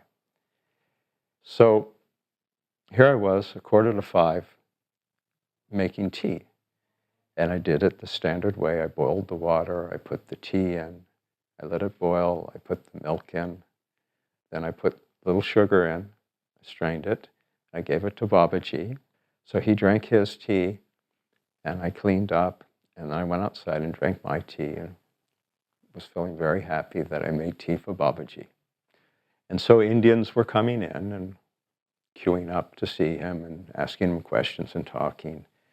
And all of a sudden, Babaji said, "Mastrom's trying to kill me." He had a big smile on his face. And he said, "Mastrom's trying to kill me." And all the Indians were looking like at me. "You're trying to kill Babaji? Who are you?" I said, "Yes. He put sugar in my tea. Doesn't he know I'm diabetic? Rajan said I shouldn't have sugar. He's trying to kill me." And the Indians said, "Why are you trying to kill Babaji?" And I just died. I was just turned red. Oh my God. I just wanted to die. And the next morning, 4:30, I got up. I made the tea. I boiled the water. I put the black tea in. Then I put the milk in, but I didn't put the sugar in. I learned my lesson. Babaji watched me do it. He didn't say anything. He drank the tea, had kind of a smile on his face. I went outside, drank my tea. I thought, okay, I'm safe. So that morning in Darshan, the Indians came in. There might have been a few foreigners. And Babaji says, Mastrom's trying to give me a heart attack. He put milk in my tea. He put buffalo milk in my tea. Rajan said I should only have cow milk because of my high cholesterol. He's trying to give me a heart attack. And the Indians were looking at me. Why are you trying to give Babaji a heart attack? Don't you know? And again, I just died again. I thought, oh my God, I can't win. And so the next morning, I rushed into the kitchen, boiled the water, I put the tea in, just black tea, kali chai, and I gave it to Babaji. He was smiling. I went out and I had my black tea. And then that day in Darshan, the Indians came in and he said to the Indians, Mastram just gives me black tea in the morning. You know, kali chai, that's all I get to drink. And the Indians were looking at me. Why do you give our guru just black tea? Can't you make something better for him? And by that time, if I had any ego about making tea for Babaji, it completely had faded away. The next morning I got up. I heard Babaji in the kitchen, and he had a big smile, and he said, just make the tea how you did before, any way you like.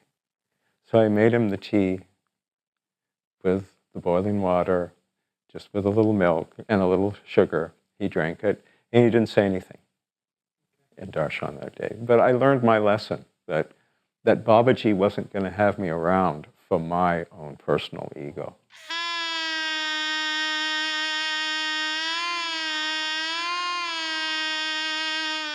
Babaji's routine was similar to that at Khadimala. Rise at 4:45 a.m., a cup of tea, meditate, and eat a small breakfast. Around 10 a.m., darshan would begin.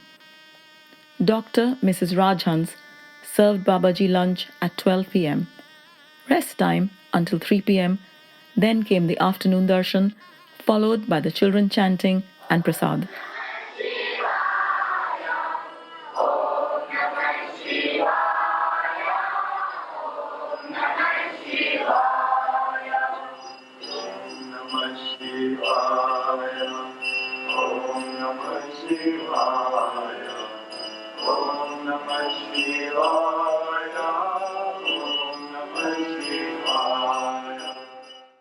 Oh, the children used to come from slum area and other things. They almost 40 to 50 children used to be there.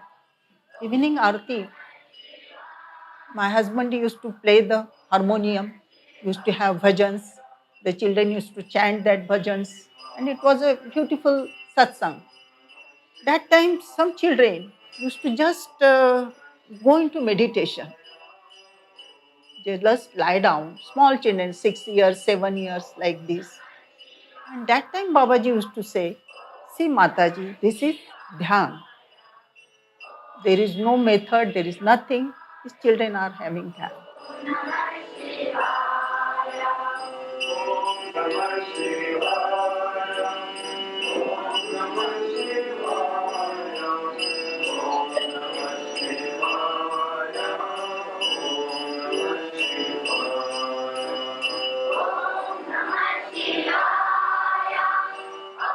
We stayed at the Rajans, the doctor's Rajans.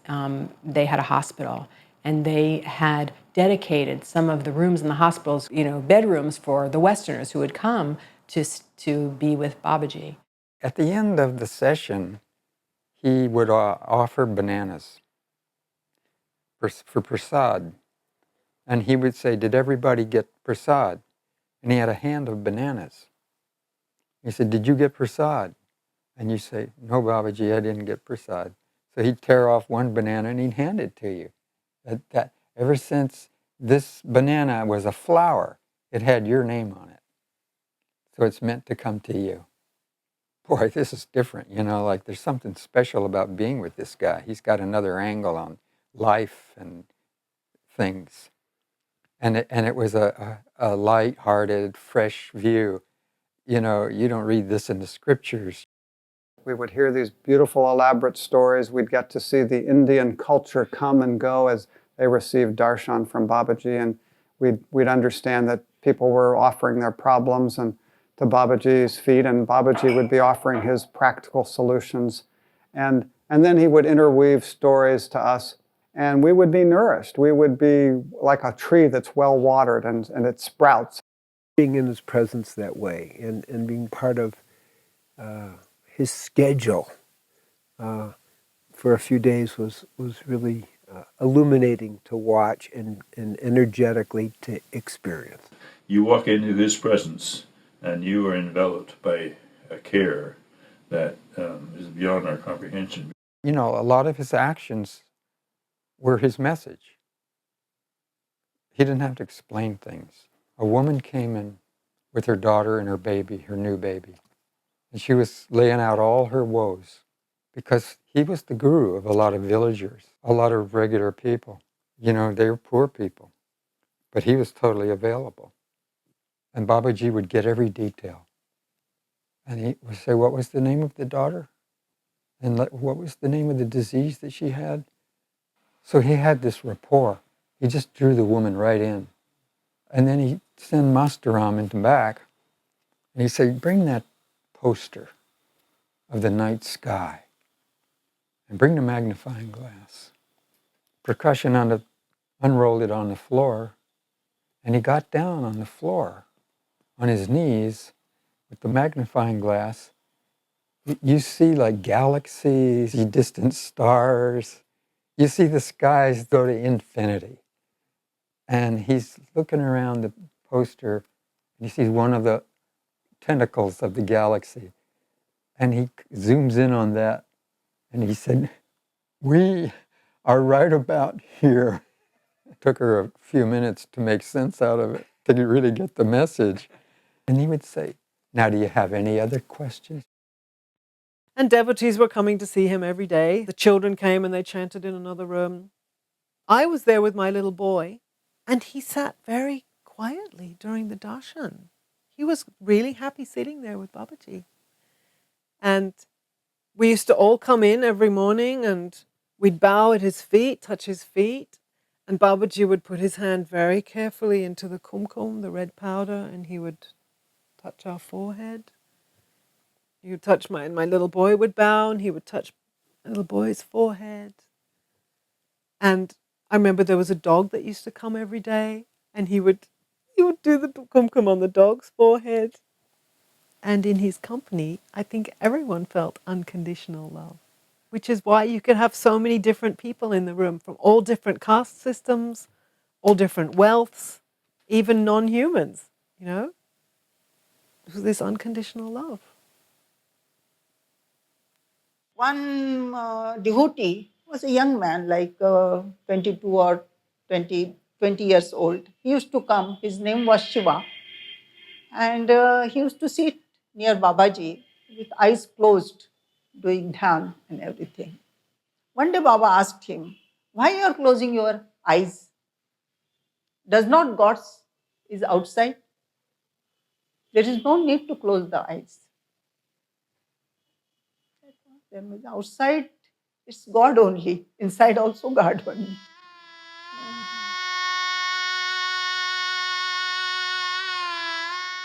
I remember Swami Chidanand from Rishikesh. Babaji went out of his apartment. He came onto the terrace, and when Swami Chidananda was coming, he bent down, he touched his feet, you know, and that's how he welcomed him to his apartment. So that was for the first time I saw Babaji welcoming someone with so much of respect and love. I remember him welcoming him in a special way. Things had come full circle. Swami Chidanand was universally recognized as a great saint and was now head of the World Divine Life Mission. The mission itself was founded in the 1960s in Rishikesh by Swami Chidanand's guru, Swami Shivananda. Just as Swami Chidananda had prophesied some decades earlier Lakshmi Narayan had taken the name Anand, as in Prakashananda, and had indeed become a great Mahatma. Also, when Swami Pranavananda used to come, he used to come often to meet him, and he would be very happy, very, used to welcome him in a very, loving and very beautiful way. And they had a very beautiful chemistry between both of them. That's how I remember.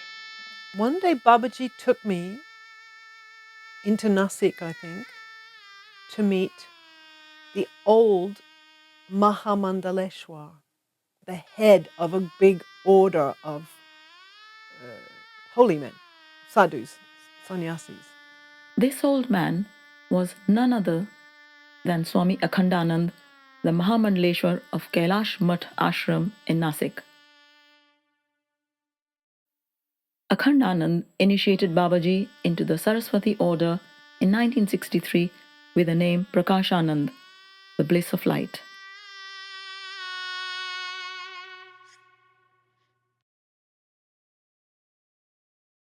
And he was able to get Australia, for example, which he did in 1984. And one of the people who used to come was Mirabai Halban from Perth. And she's a very devoted lady, and she said, Babaji, why don't you, I'd like to invite you to, come to Perth.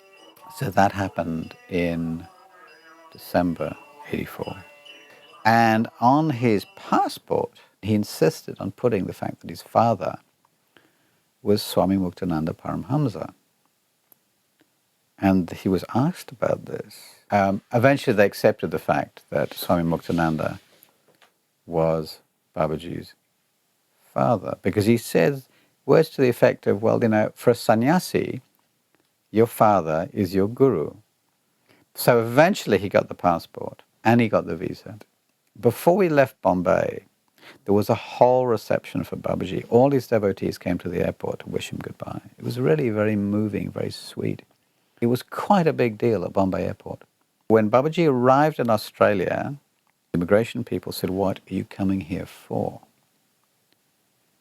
And Babaji got really quite heated. He said, "I'm not here to make money.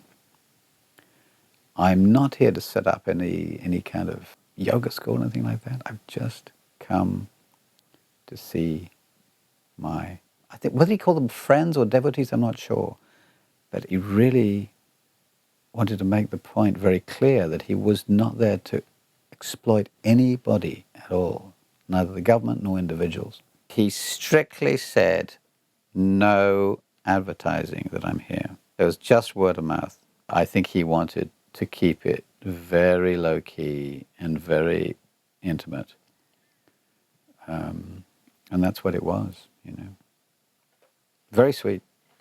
The word got around, and soon people were coming, in the morning and the afternoon, and there was, I think they had a Guru Gita program. It was much the same as that he did when he was in India. I finally went to see him in Perth. He was staying at Mirabai's house. And there I was with my baby and my husband. And the feeling I always had with him was that he was mellow and present and still. He was like the eye in the storm. He would tell stories. And, people would come and meet him. And, the same kind of magic, really, that used to happen at Karamala in those darshan situations happened in this house in the middle of Perth, Babaji gave only one public talk when he was in Perth, and that was to the Spiritualist Church. And the only reason he gave that talk is because the head of the church, her name was Mrs. Perkins, she was an elderly psychic lady, and he really liked her. And at this meeting there were around 70 people, and these are spiritualists, so they're interested in psychic matters, occult matters, in inner lights and sounds and visions and inner processes. Now Babaji never publicly talked about these sorts of things. So he said, look, I am just a simple man. I don't understand these things. I've only had a grade 4 education. But then he launched into a tale about his relationship with his mother, of being in the village with his mother, how much he loved his mother, who died when he was 9 years of age, and how he left home at a young age and wandered India for the next 25 years, looking for his mother. And he finally found his mother. He finally found his mother at the top of Saptashrungi mountain in the form of the Devi. And he realized that his mother had been with him for all this time. It was very, very profound.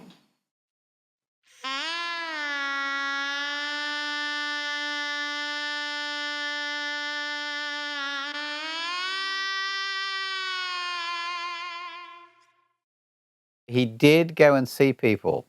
So, you know, people would invite him to their house and he'd go. And at one point, you know, they had some kind of invitation from Perth. I think it's called Denmark. So we had a couple of days down there. And there's a lovely picture of him in a kauri forest on the way. We went for about 6 weeks. And it was a very sweet visit.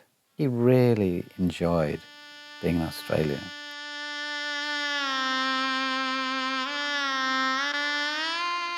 Following his Australian trip, Babaji's health deteriorated. From then on, he travelled very little. Life had changed for Babaji. He was no longer a simple sadhu living on top of an isolated jungly mountain. Now, living in Nashik, people came from far and wide to receive the darshan of such a rare, great soul, a Siddha Purush, one who is in permanent state of God consciousness. As always, Babaji received every visitor with a greeting of the Mother. Ambe Maat Ki Jai. Greetings to the Mother of the Universe. After he came back, I continued with doing Babaji's Seva. When I left Babaji, for the last time, I told Babaji that, you know, I want to go back to America and I want to start a business of gemstones. And that I didn't think that I really could become a sadhu or sannyasi. It wasn't for me. And I thought Babaji might be mad, but he wasn't mad. He had a big smile. And he said, I'll never forget this, he said, become a businessman is very good. It's the best thing you can do in life because businessmen can help other people. They know how to earn money. They know how to make money. They're not afraid to spend money.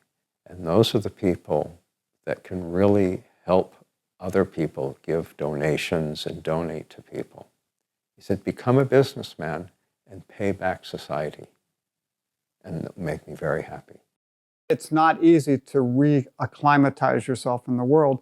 And so Babaji started calling me like a different name. So out of the blue, he started referring to me as Sethji, man of commerce, businessman. Couldn't he call me Swami or Baba, or couldn't I be a saint or a sadhu? Nope, looks like Babaji's got me pegged as a Sethji, a man of commerce. Have an honest living and do well enough to help others, not just yourself, but to help others. He would already start referring to you now as to what you're going to be in the future.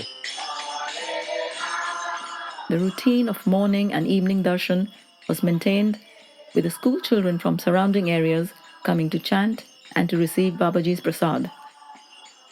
Western devotees also came to receive Babaji's blessing. Mirabai Halpern, Babaji's host in Perth, Australia, was there. Swami Umananda came down from Saptashrungi. Babaji emphasized the importance of understanding the Guru principle, as he did at the 1985 Punyatithi, the anniversary of the death of his Guru, Swami Muktananda.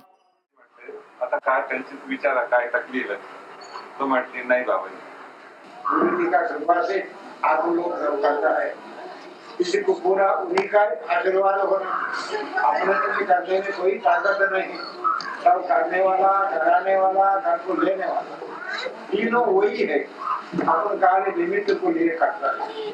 फिर इतना है, सब लोग ध्यान करना, हमारा महाराज का प्रश्न यही है, भजन करना और ध्यान करना, फिर ध्यान करना क्यों बोला तो ध्यान में शांति मिलता है, पैसा मिलने से शांति मिलता नहीं। कभी भी ध्यान करें, भगवान का भजन करें, तभी अपने को शांति प्राप्त होता है। पैसा कितना कमाया तो भी इसको अर्जे नहीं, सुख कितना मिला तो भी इसको अर्जे नहीं, और भी सुख मिले और भी सुख मिले, ये आशा करता है अपने लिए। अभी अपने को होना शांति, वो शांति के लिए भगवान का प्रार्थना करना, ध्यान करना। ध्यान करना का बहुत कष्ट नहीं है, सब लोग ध्यान करता है। क्यों, कौन सा काम करना है तो ध्यान सिर्फ काम करने को होता नहीं। एक लिखना है तो एक अक्षर के मतलब दूसरा अक्षर लिखना है तो उधर ध्यान से लिखना पड़ता है। माता जी लोग कोड़ी लाटना है तो ध्यान सिवाय कोड़ी लाटना नहीं, वो गोल आना है तो लाटते हुए थोड़ा ध्यान से करना पड़ता है। साइपा करना है तो भी ध्यान से करना पड़ता है। ऐसा कि गुरु जी का जो भजन करते होगा, अपना मन पूरा गुरु जी के ऊपर रखकर ध्यान किया तो अपन सीधा गुरु जी बन जाता है। सदगुरु में मिलना बहुत मुश्किल है। जन्म जन्मांतर का सुख से सदगुरु का प्राप्ति होता है। फिर गुरु कहते ही बैठे रहे, दूर नहीं, आपको खाली दिखाने वाला को निमित्त कुमार गुरु हमेशा अपना करे। इसने गुरु गीता में तो बोला, दुकारा चंद्रकार दुकारा रूप से बोले तो भू, बोले तो अंधकार है माया, रूप बोले तो रूप है। उकारो प्रथमो वर्णो माया जी गुणवास, उकारो द्वितीय वर्णो माया भ्रांति। उकार बोले तो पहले अक्षर है, वो माया से भरेला है। वो माया का भरेला एक दृष्टि से अपने को मुक्त करना है तो रू रू रू दोनों मिल गया। वो माया और भ्रांति, हमने एक भ्रांति से देखा है प्रपंच सब माया माया बोलता है। ये माया से छुटकारा होना है तो खाली एक मंत्र है, उसमें लिखा है मंत्र राजा मिगम देवी गुरु नित्य अक्षर। गुरु गीता के अंदर लिखा है दो ही अक्षर है, खाली ओम गुरु ओम गुरु ओम गुरु बोल दिया तो भी होता है। मेरे को बहुत दूर में भगवान अलीक है, वो कैसा है वो भी गुरु गीता में लिखा है। गुरु गीता आप लोग रोज पढ़ाते हैं तो मालूम होता है। हृदय बोले तो ये छाती नहीं, मन का जो हृदय है इसी के अंदर स्फटिक बोले तो स्फटिक का मणि है ना, वही प्रकाश रूप से वही अपने से कराता है, करवा लेता है, सब कुछ करता है। अपन जो कुछ करता है उनका ही सेवा, सब लोग उनका स्वरूप है।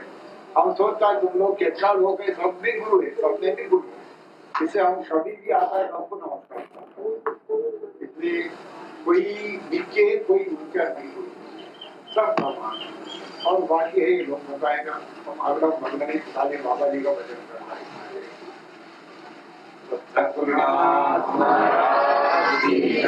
और अम्मा क्यों माता की बोला कितना बड़ा आदमी है, मेरी माँ से क्या माँ से बढ़कर कोई नहीं।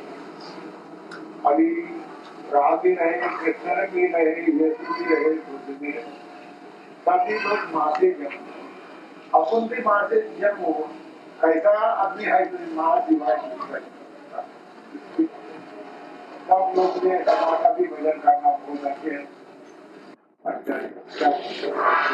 बोले हम अगरम बगरम है, हम पहले ही बोल दिया माँ गीता जो पढ़ा है वो गुरु जी ने जो हमारा मुंह से जो बोला है वो बोल दिया। दोस्ती का बेटा है तो में जो आता है वो आ जाता है।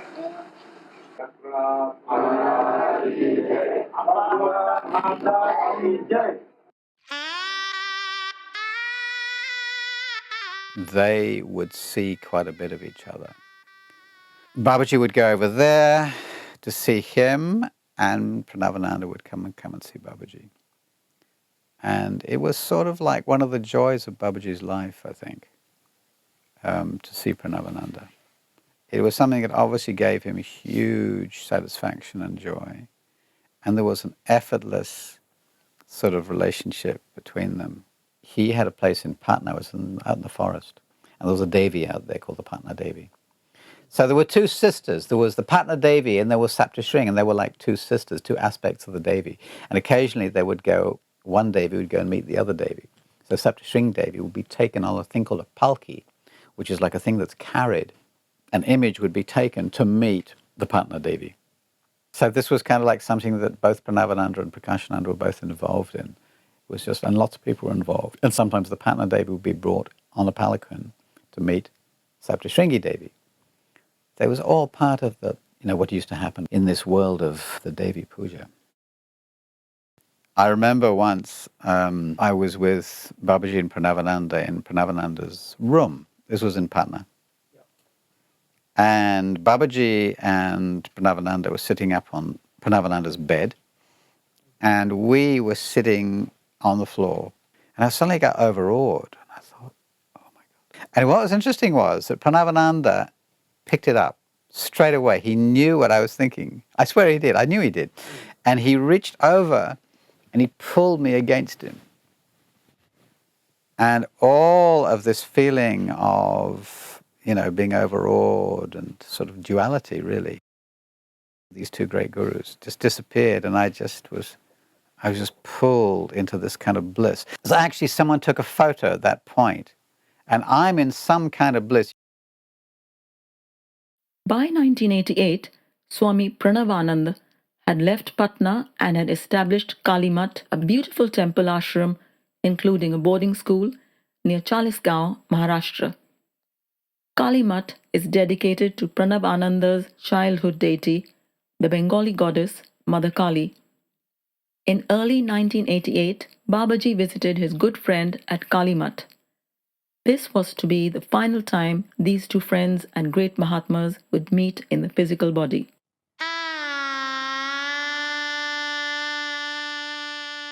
In 1988, a poignant and most unexpected event occurred. Two men, a woman, and their children arrived at the Rajhans residence in Nashik, traveling from Babaji's birthplace, UDP, Karnataka. These three people were Babaji's children from the arranged marriage between Babaji and a young village girl some 53 years earlier. The accompanying children were Babaji's grandchildren. With the deepest of love and utmost respect, Babaji told his children that his life was dedicated only to God, saying, "A sannyasi's body belongs to no one except God." Despite the sadness, they understood that Babaji's destiny was not to lead a householder's life, but to follow the ascetic path of a sannyasi monk.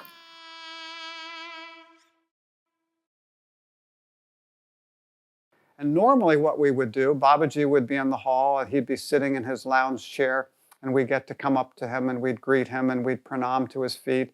And he might give us a handful of sugar cubes. He might give us a banana or some bananas, some fruit. And in this case, I was just expecting to say, "Babaji, I have to go, and I look forward to coming again." But this time I was surprised. A number of things out of the ordinary happened. At first, Babaji sprang to his feet. And I said, "Babaji, I'm here to say goodbye." And he grabbed me and he walked me back to his private quarters. He has a bedroom back in the other part of the building. And so he took me back there, and I'm following him. And then he pulled out a shawl and he wrapped it around me. And I wanted to reach down to touch his feet. That was my normal way of saying goodbye. And instead he grabbed me, he stopped me, and he gave me a full bear hug embrace. And it was so touching. Here's Babaji giving me a shawl and embracing me with his big chest and arms. And he's looking at me eye to eye. Our eyes are locked. And then very slowly and carefully he says to me, he says, "Gajendraji, just remember, whatever happens, Babaji is always in your heart." And at that moment, I was stunned because I understood that Babaji was really saying to me, "This is the last time I'm going to see you in this form." And at that moment, I broke into tears, and Babaji just smiled. In 1988, Baba's health was down, and his blood pressure was Sugar was uncontrollable. Blood pressure was also uncontrollable. And he used to say all these devotees that I am going to such and such place where there is lot of rain and it's cold. So I thought that he must be going to USA because USA devotees were calling him.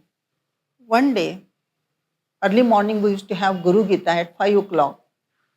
As usual, I went inside this darshan room.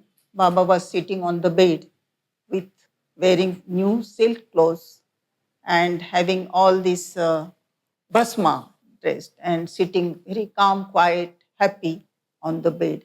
And Guru Gita was going on.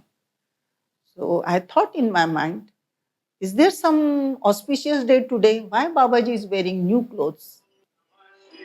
Somebody told me that Baba wants to start the evening prayer earlier, 10-15 minutes earlier. So we started the evening prayer. And after finishing the evening aarti, I was coming up to my house. The Babaji's assistant called me that Baba wants me to see in his bedroom.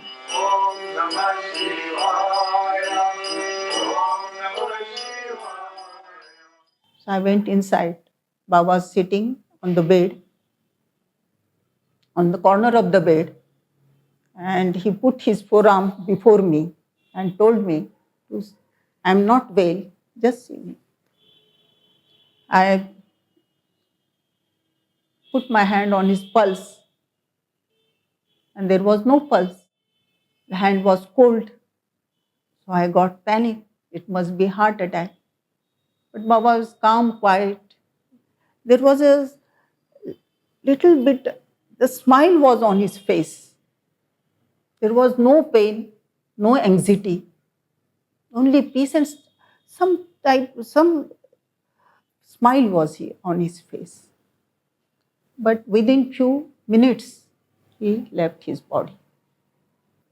He arranged Aarti before, and by the time he left his body, it was exactly at 6 o'clock. He used to have Aarti at 6 o'clock.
You know, Babaji had come back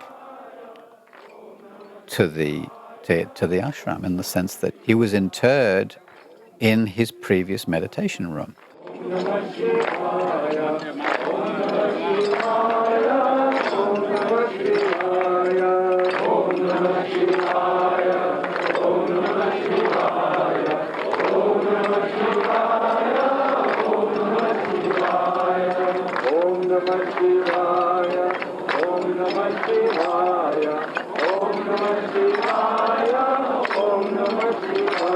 हाँ, 1928 जून में तो बाबा जी नासिक में रहते थे 7-8 साल और doctor राजहंस hospital है वहाँ पर कोई दवा पानी के लिए बाबा जी रहते थे। वहाँ उन्होंने शरीर छोड़ा था और उनका शरीर यहाँ लाके वो जो रूम में रहते थे वहाँ पर उनका शरीर का समाधि किया है। 16 days later, there was what's called the Sorshi, which basically means it's a puja they do 16 days after a Mahasamadhi of a great Mahatma. People started pouring in the day before the main celebration, the main puja, people pouring in from Bombay and all over the place.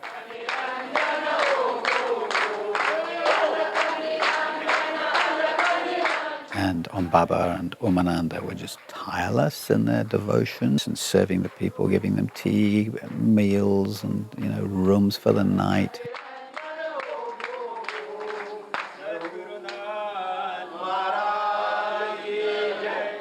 And the next day, Vidyananda, the Mahamandaleshwar, came, and Pranavananda was there.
And Vidyananda gave this beautiful homily about the fact that Prakashananda had gone back to the source.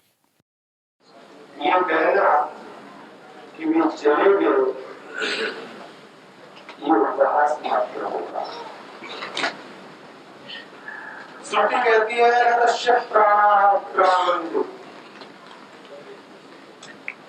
उपनिषद वाक्य है उस ब्रह्मवेत्ता के प्राणों का निष्क्रमण नहीं हुआ करता है। वो ब्रह्मवेत्ता सामान्य पुरुषों की तरह से, सामान्य व्यक्तियों की तरह से मर नहीं जाता है, उसके प्राण कहीं चले नहीं जाते हैं। अत्रैव समय नहीं बनते, अर्थात वह यहीं के ऊपर लीन हो जाता है, वह यहीं के ऊपर होता है, इसीलिए उनके ब्रह्मलीन कहा जाता है। आप लोगों के यहाँ कोई मरेगा तो कहेंगे स्वर्गस्थ, यानी अभी तक तो वो व्यक्ति मध्यस्थ था और अब वह स्वर्गस्थ हो गया है। भले वो नरक में हो लेकिन हम तो स्वर्गस्थ ही नहीं हैं।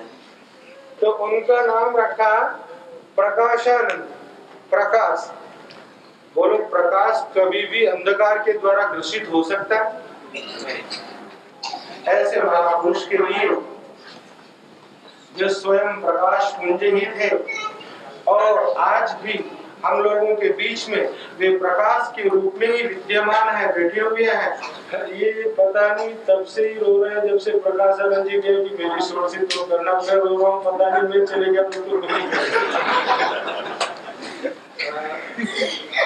तो मित्रों, आप सभी लोगों को हमारी ये प्रेरणा है, महापुरुष अपने सिद्धांतों के रूप में, अपने आदर्शों के रूप में हमारे सामने सदा सर्वदा विद्यमान रहते हैं।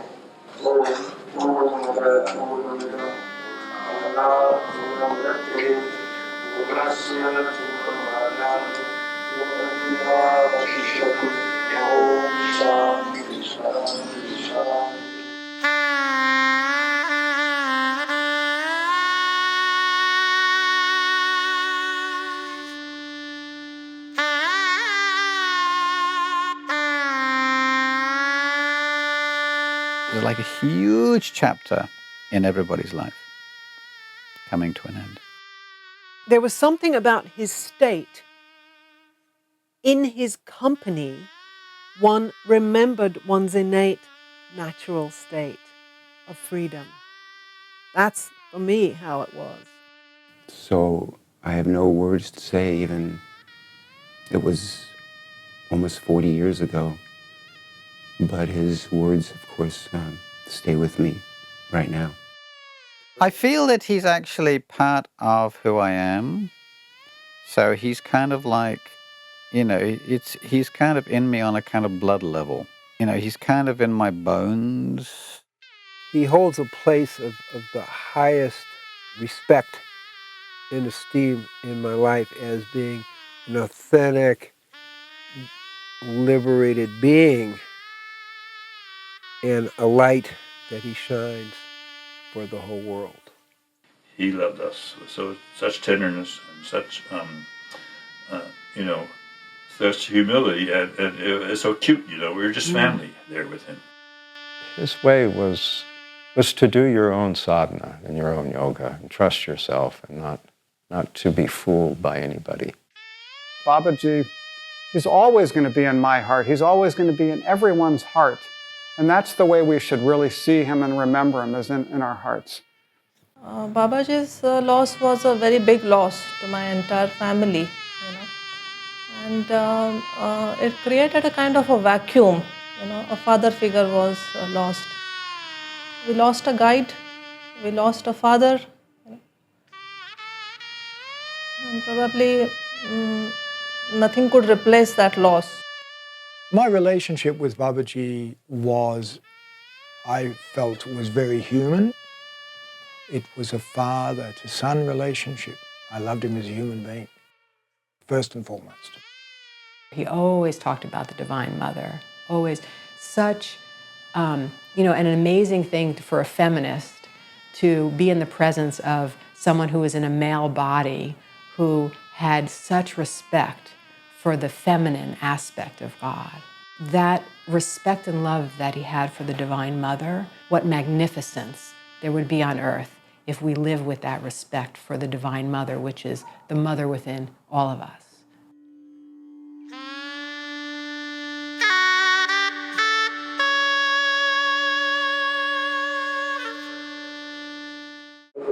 बुद्धि दे दे, एक से एक प्रेम से रहे, एक को एक दिल को जले, और कुछ आप लाया नहीं, कुछ नहीं ले जाता। तो प्रेमी के सबसे भारी गुरु कभी भी जना नहीं, कभी भटका नहीं। गुरु शाश्वत है, सबसे सूर्य कैसा शाश्वत है, गुरु भी शाश्वत है।